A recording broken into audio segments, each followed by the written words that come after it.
to be a trading center for the entire world. Our reporter Debbie Whitson brings us this.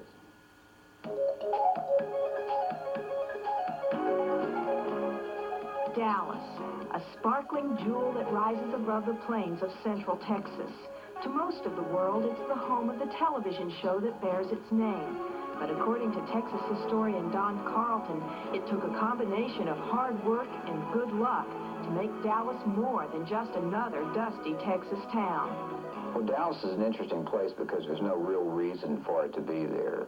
Dallas was begun by John Neely Bryan in 1841, who set up a small trading post on the banks of the Trinity River. He wasn't very successful with Dallas because, like I said, there was no real good reason for it to be there. There's no navigable port. It's not on the way to anywhere. And finally just gave up on it and sold it, the whole town, to a guy named Alexander Cockrell for $7,000 bucks. The men and women that followed Mr. Bryan didn't give up, and today it boasts some impressive credentials. Although oil has helped fuel the rise of Dallas, it is the diversity of its economy that has made it world famous. It's the 7th largest city in the United States and the 5th largest financial center. It now ranks 3rd in the nation as the place where more corporate headquarters are located, and number 3 in headquarters for insurance companies. Someone once said that shopping, not football, is the #1 sport in Dallas, and it has become the largest merchandise mart in the world. This distinction didn't happen by chance. Perhaps Dallas may even be a better example than any other city and town in Texas as far as its business elite making, conscious, collective decisions about we're going to do this and hopefully that'll create that. One of the men who made Dallas the world leader for merchandise sales is John Stemmons. And inscribed on the wall of my office, don't ever put your name on long-term paper. And I don't put my name on long-term paper. As a matter of fact, I don't borrow any money. I build what I can build with what my cash flow will let me build. It was this solid homespun wisdom that turned several hundred acres of Trinity River floodplain into a fortune for the Stemmons family. Today, along this stretch of freeway named after John Stemmons' father, billions of dollars come into Dallas each year. The Market Center was the brainchild of John Stemmons and Trammell Crow. Over 500,000 professional buyers come to these buildings and purchase $6.5 billion of merchandise every year. Bill Cooper is the retired Chief Executive Officer of the Market Center. None of what you see could be done if capital had to be paid in on the front end to do it. Much of Dallas has been built as the oil industry was with borrowed money. And so we keep on borrowing and we keep on paying it back. But all the good ideas and borrowed money could not guarantee that anyone would come to Dallas.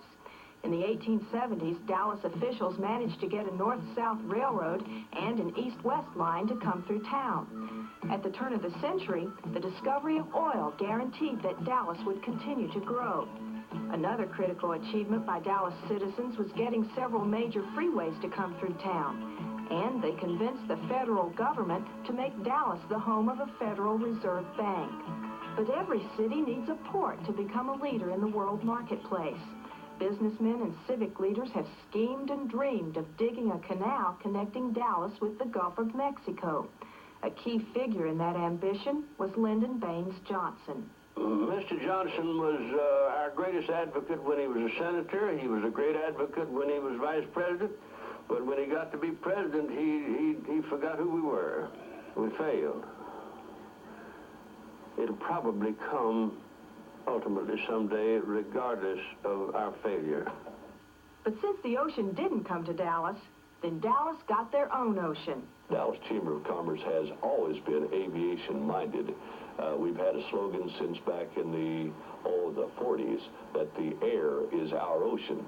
They now boast the largest airport in the world, and the nation's largest airline makes Dallas its home.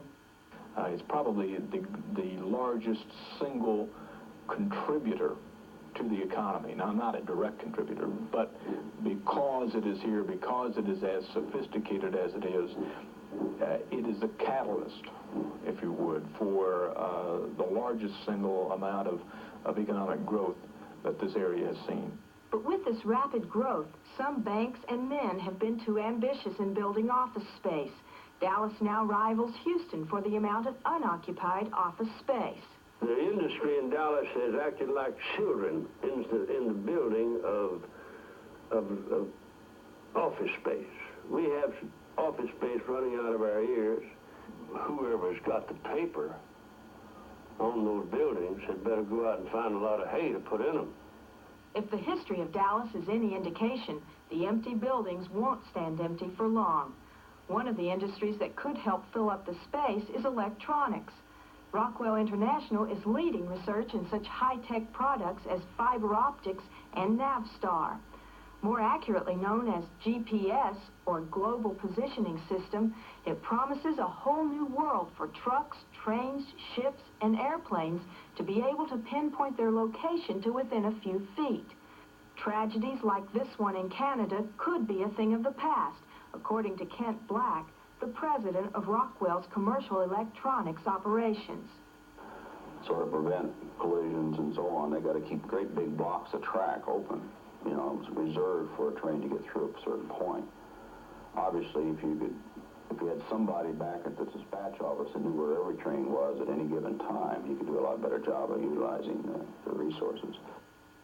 From its humble beginning, Dallas has become a monument to what men can accomplish.